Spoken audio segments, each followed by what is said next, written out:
do something to me, something that simply mystifies me.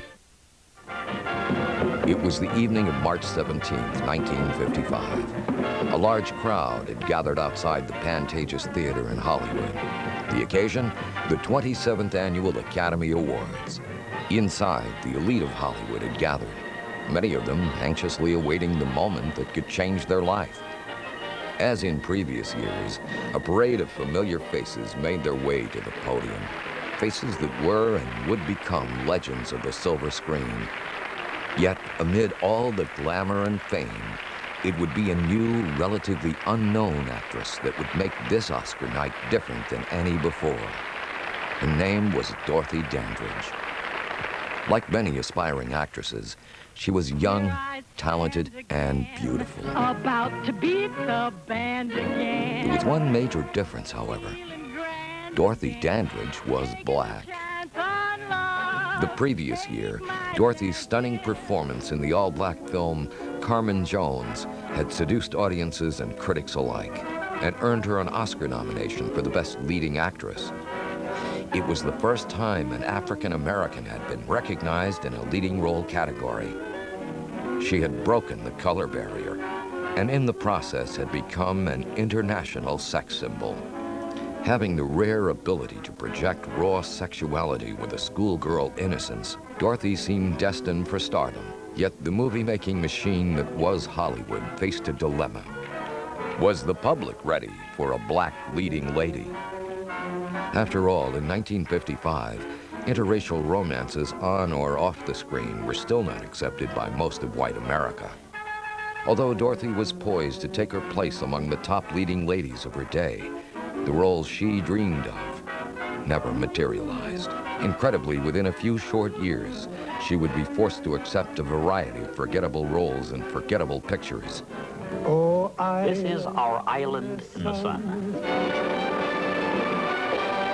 As the star of Tamango. Unfortunately, Dorothy's personal life mirrored her professional one. 2 failed marriages and a string of broken romances left her lonely and depressed.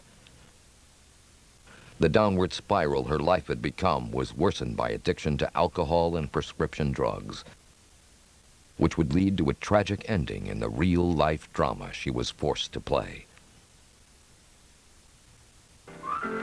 Dorothy was born in Cleveland, Ohio in 1922 to Cyril and Ruby Dandridge.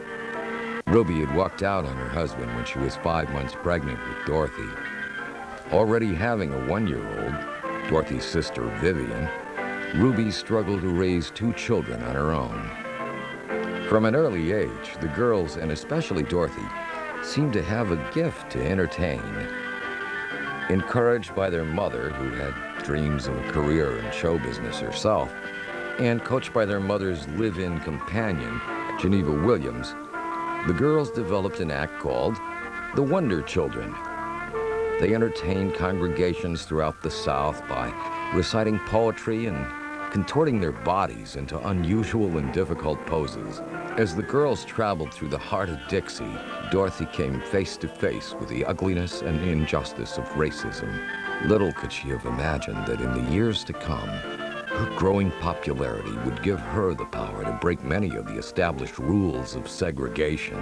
In the 1930s, America was in the grips of the Great Depression. Times were hard, and Ruby was barely able to feed her family. Still, she dreamed of Hollywood and the movies. Determined to fulfill her dream, no matter the odds, she moved the family to Los Angeles. During those years, Hollywood had become a mecca for entertainers seeking the instant fame and fortune of movie stardom. Blacks were just starting to make inroads into the movie industry, and with the Oscar-winning performance of Hattie McDaniel in Gone with the Wind, and the extraordinary talents of performers such as Ethel Waters, shown here with a young Sammy Davis Jr., they were slowly getting the recognition their talents deserved. Find out what a great man you is. Is I going to be a great man, Mammy? You sure is. You're going to be president.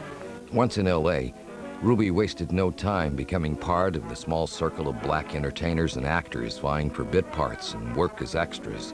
Ruby's companion, Geneva, or Mama, as she preferred to be called, took over many of the responsibility of raising the girls, something they increasingly resented. Still, Dorothy and Vivian settled into a somewhat normal life.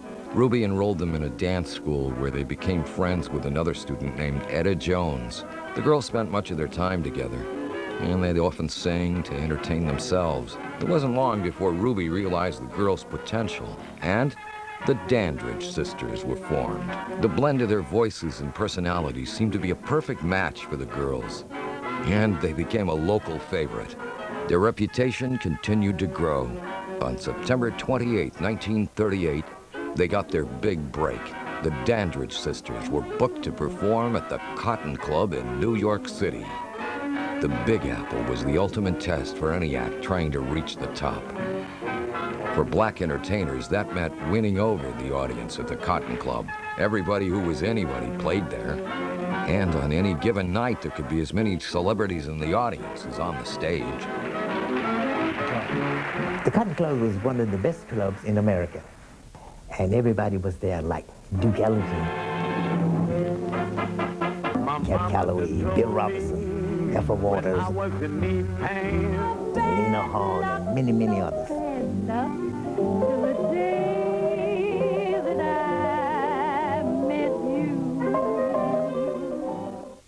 Of all the great acts to grace the stage of the Cotton Club, perhaps one of the greatest was the Nicholas brothers.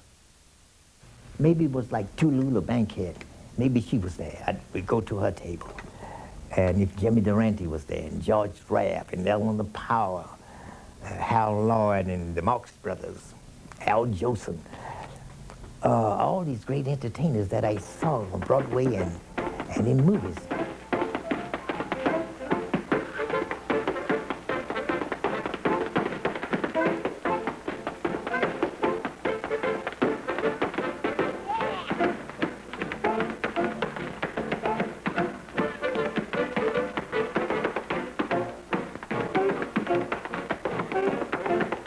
The act was already a sensation when they shared the stage with the Dandridge sisters.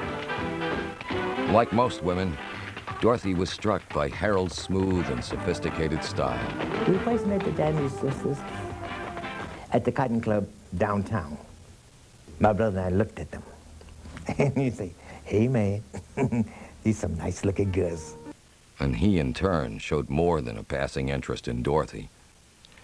They soon became friends, but Mama disapproved. Well, we both liked Dorothy.